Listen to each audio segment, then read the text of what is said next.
Assalamualaikum warahmatullahi wabarakatuh. Teman-teman apa kabar? Senang banget saya Najwa sama Abi Quraisy bisa nemenin teman-teman. Abiku udah banyak pertanyaan yang masuk, baik yang nonton via live streaming, udah ada nih di sini saya mau bacakan. Tapi sebelumnya mungkin saya ngasih kesempatan dulu ke teman-teman yang ada di sini di rumah Kak Ella dan Kak Fikri. Kalau ada yang mau bertanya bisa langsung tanya. Dan juga ada pertanyaan yang masuk lewat Zoom dan yang masuk lewat YouTube. Apakah ada yang mau bertanya di sini dulu atau aku tampung dulu? Oke. Bi, ini ada pertanyaan dari Fadlan Zuhdi. Assalamualaikum Mbak Najwa, waalaikumsalam. Mohon jawaban dari Abi. Apakah setelah sholat berjamaah merupakan sunnah Nabi untuk memimpin doa jika bertindak sebagai imam? Memimpin doa, begini, Nabi tidak selalu memimpin doa, tapi beliau memimpin doa. Bahkan ada ucapan Sayyidina Umar. Dia minta izin dari Nabi, wahai Nabi saya mau pergi tawaf. Apa kata Nabi? La tansana min du'aika ya akhi. Jangan lupa doakan saya. Dia minta pada Sayyidina Umar. Kata Sayyidina Umar, itu ucapan saya tidak bisa lupakan seumur hidup. Nabi minta saya doakan. Ya toh. Jadi setiap orang bisa berdoa. Itu sebabnya juga yang menjadi imam tidak harus orang yang terpandai. Ada asalnya biasanya. Nggak harus terpandai tapi? Yang pandai. Terpandai. Ada satu kiai besar, ada satu mahasiswa suaranya bagus, biarkan dia. Oke. Saya ada anak meninggal ibunya. Dia minta saya jadi imam salat gaib. Saya bilang tidak, kamu lebih baik dari saya. Iya toh? Itu.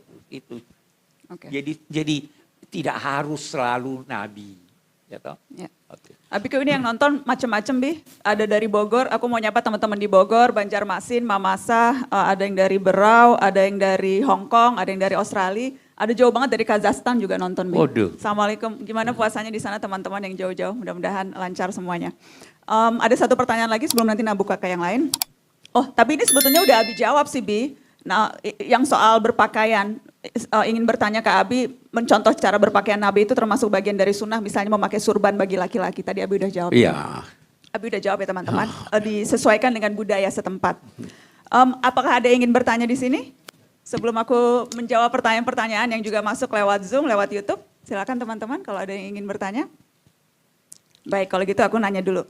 Bi, dari Hafiz Muhammad. Kita udah pernah bahas ini, fenomena taklid buta dengan orang-orang yang dibilang keturunan Nabi.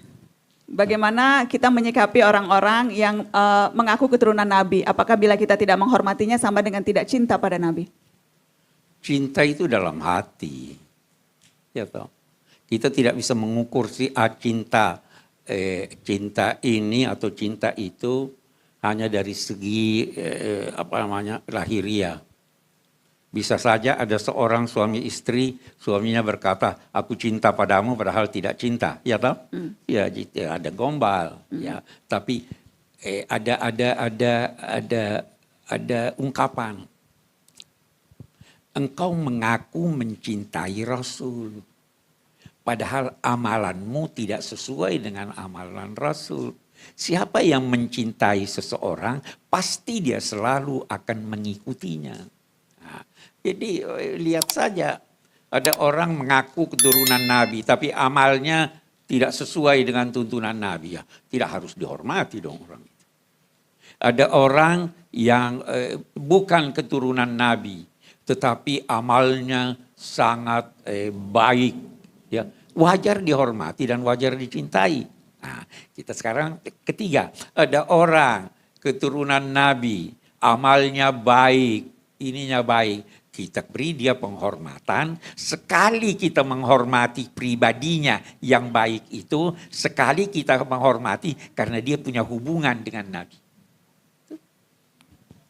Jadi, Mudah-mudahan bisa menjawab ya. Ini yang bertanya Hafiz Muhammad. Ada yang bertanya lewat Zoom, Mas Insan Pratama. Hai Mas Insan.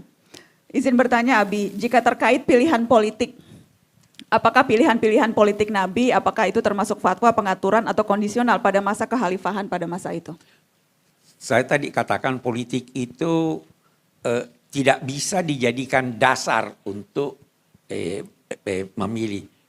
Politik itu berkaitan dengan situasi, berkaitan dengan kemaslahatan, sehingga bisa jadi ketetapan Nabi itu berlaku untuk masa beliau, setelah berubah. Itu sebabnya kalau kita bicara politik, pemilihan pimpinan aja sudah beda-beda. Ya kan? Nabi tidak menetapkan. Sayyidina Abu Bakar dipilih kelompok, Sayyidina Umar ditunjuk, Sayyidina Utsman panitia, Sayyidina Ali, itu seterusnya. Dalam soal politik seperti itu. Oke. Apakah saya ingin lempar lagi sebelum saya bertanya ke Abi? Ada teman-teman yang ingin bertanya?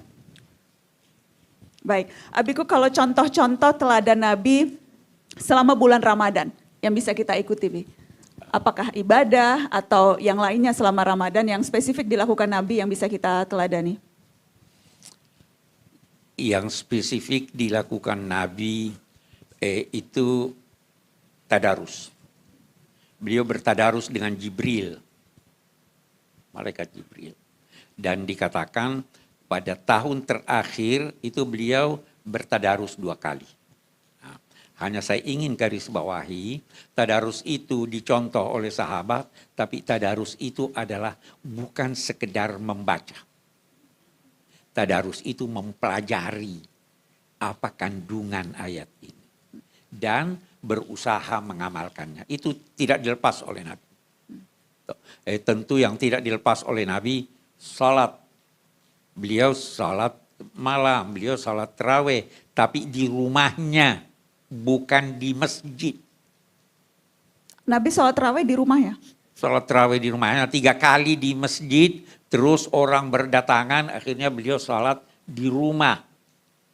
Nanti masa Sayyidina Utsman, banyak orang di masjid, dia lihat semua salat sendiri-sendiri, beliau lantas menganjurkan, biar ada imam, biar kalian ikut semuanya. Nah, yang manapun kita lakukan itu baik. Hanya di masa pandemi, di rumah lebih baik. Oke. Berbuka, Bi, kan Nabi bilang selalu dengan kurma, 3 selalu ganjil atau gimana, Bi? Ya, sebenarnya ganjil itu disukai Nabi. Innallaha witrun yuhibbul wit.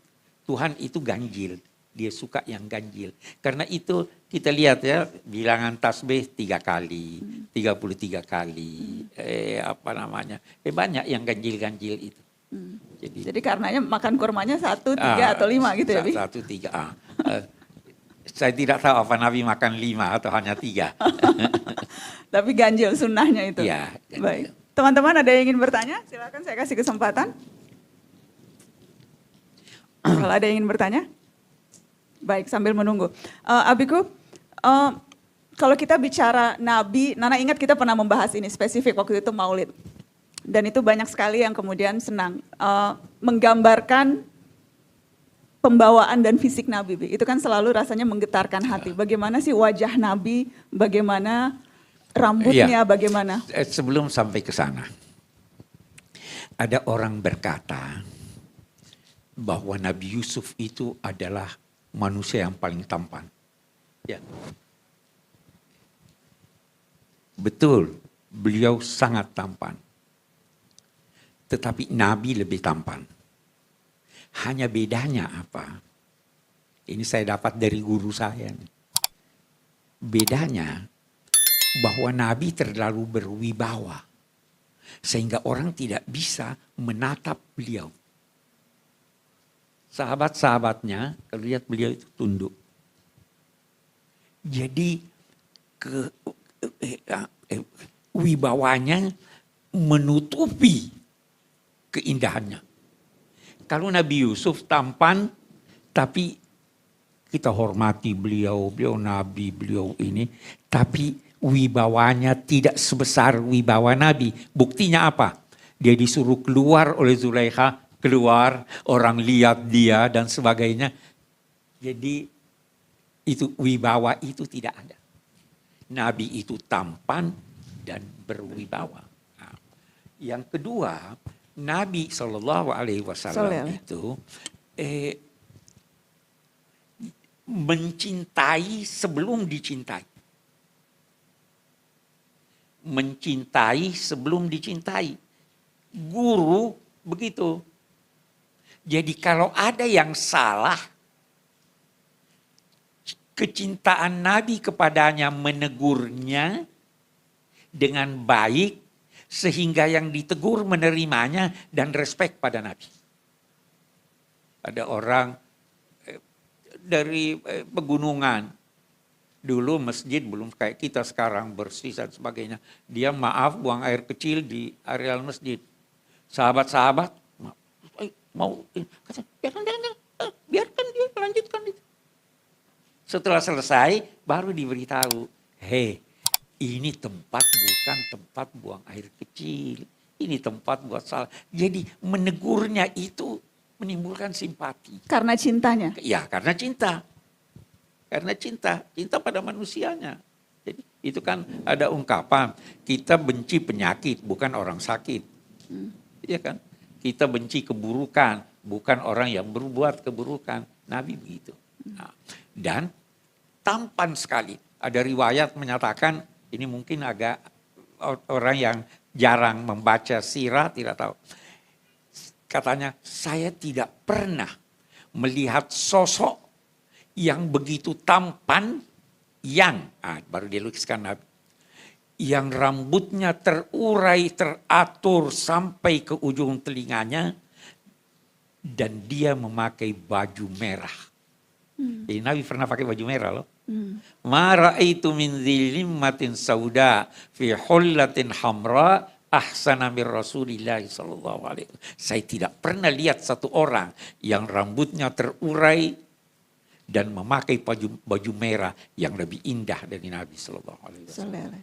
Jadi ini apa namanya? Ini apa nih? Tuhan ciptakan begitu sehingga sosoknya sudah menjadi daya tarik. Sosoknya menjadi daya tarik sebelum ajarannya. Karena itu ada orang-orang yang murtad begitu Nabi meninggal.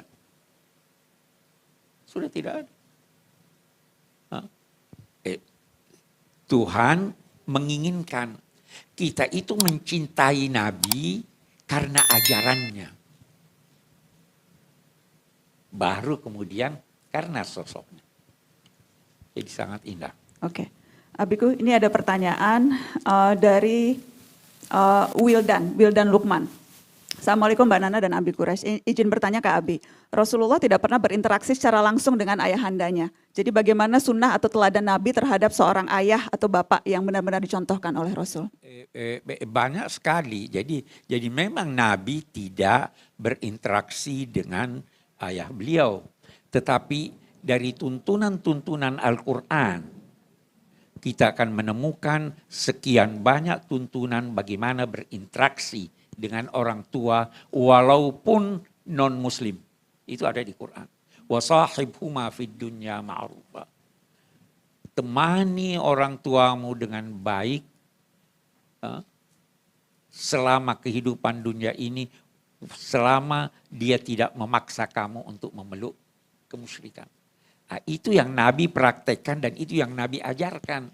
Ada seorang anak, kita lihat ini orang tua. Ada seorang anak mengadu pada Rasul. Orang tua saya selalu minta duit. Jadi dia katakan, panggil ayahmu kemari. Biar saya mau tanya dia. Sebelum orang itu sampai, malaikat Jibril turun. Wahai Nabi, sebelum kamu tanya dia, sebelum kamu minta penjelasan dari dia, tanya dia. Apa yang terbetik dalam hatimu sewaktu engkau berjalan memenuhi panggilanku? Dia bilang tidak ada wahai Nabi. Dia bilang ada. Sampaikan itu.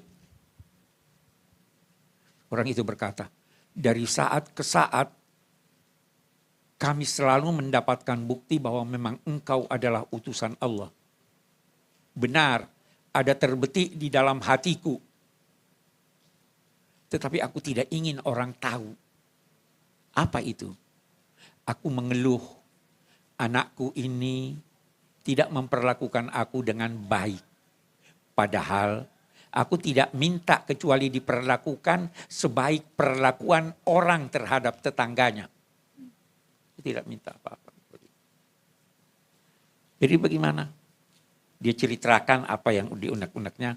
Nabi terus panggil anaknya. Hei, engkau dan hartamu milik ayahmu. Engkau dan hartamu milik ayahmu. Ayahmu minta.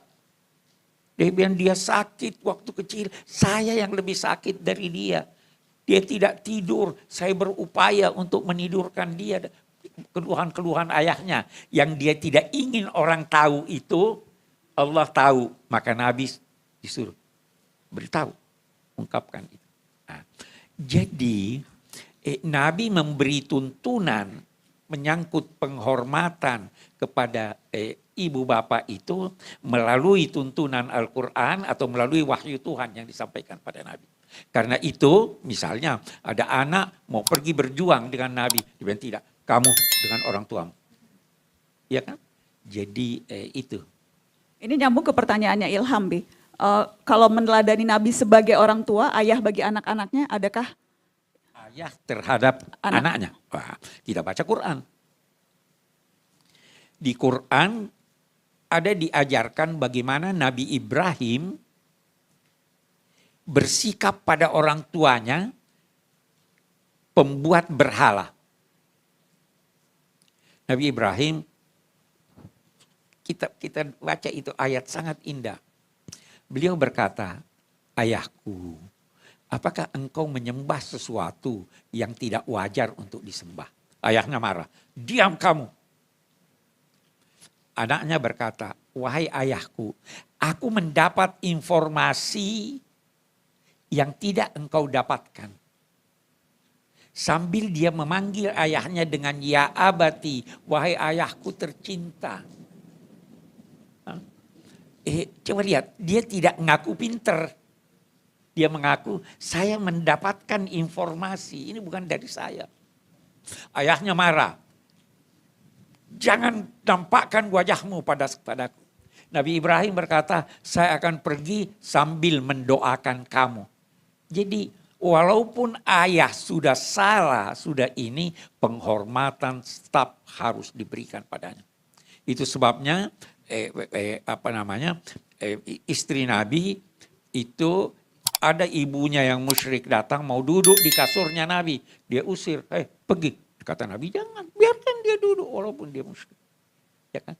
Jadi penghormatan pada orang tua itu mutlak adanya dan anak boleh menegur dalam dua tanda petik orang tuanya tetapi dengan teguran yang sangat halus. Itu Nabi tidak ada orang tuanya tapi kita dapatkan itu dalam Al-Quran dan Nabi kepada orang tua. Dan kepada anak-anaknya Nabi seperti apa, Abi? Waduh, sangat cinta. Sangat cinta. Apalagi cucunya. Ya. Sedemikian cintanya, dia perlama sujudnya karena anak cucunya di belakangnya. Ya. Sedang khutbah, ada Sayyidina Hasan atau Sayyidina Husain di bawah itu jalan, Nabi turun dari mimbar, angkat, baru beliau berjawab, sungguh benar Allah yang menyatakan bahwa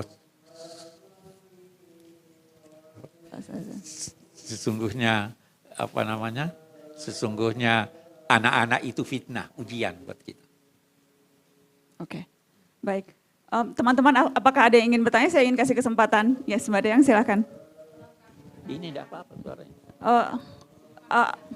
Bukan. Silakan Mbak Dayang. Melengkapi pertanyaan tadi, kalau akhlak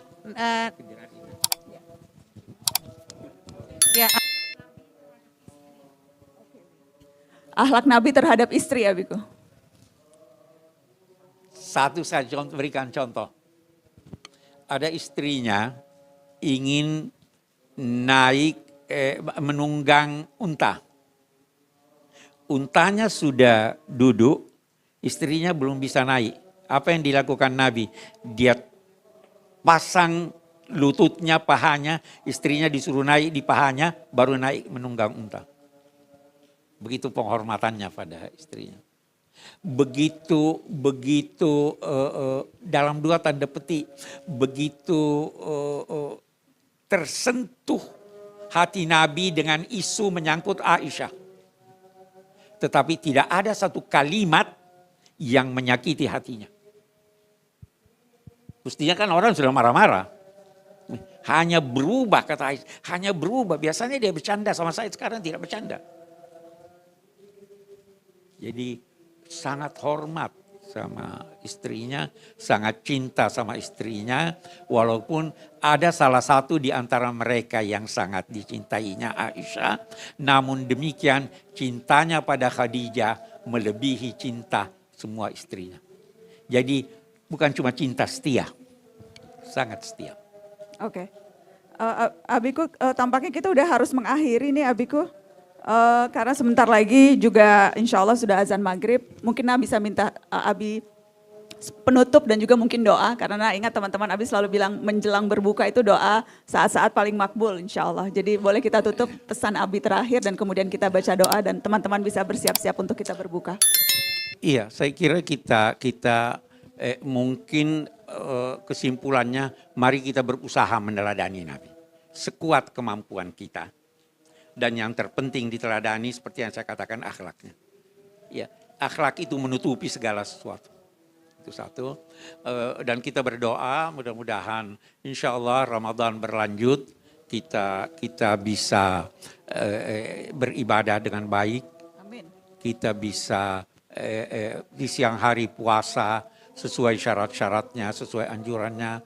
Di malam hari kita bangun untuk mendekatkan diri pada Allah, dan mudah-mudahan kita semua diberi usia panjang mendapatkan Ramadan yang akan datang. Amin, amin. Insya Allah. Dan mudah-mudahan keluarga kita, hidup suami istri semakin akrab, pekerjaan kita semakin sukses, Amin. sahabat-sahabat kita semakin banyak, dan tentu kedekatan kita kepada Rasul dan kepada Allah Subhanahu wa taala insyaallah semakin akrab dan semakin akrab. Ala hadhihi niyah wa kulli niyatin salihah. Al-Fatihah. A'udzubillahi minasyaitonir rajim. Bismillah. Alhamdulillahirabbil alamin arrahmanir rahim. Shiratal ladzina an'amta 'alaihim. Rabbana taqabbal minna innaka antas samiul alim wa tub 'alaina innaka antat tawwabur rahim. Sallallahu alaihi sayyidina Muhammad wa ala alihi wa sahbihi wasallam. Walhamdulillahirabbil alamin. Terima kasih Abiku. Terima kasih teman-teman yang sudah hadir, yang juga sudah menyimak lewat Zoom dan menyimak lewat YouTube dan website Narasi. Insya Allah kita ketemu lagi di kesempatan berikutnya di Syihab-Syihab di Narasi. Thank you Abiku, terima kasih semua. Selamat berbuka puasa. Assalamualaikum warahmatullahi wabarakatuh.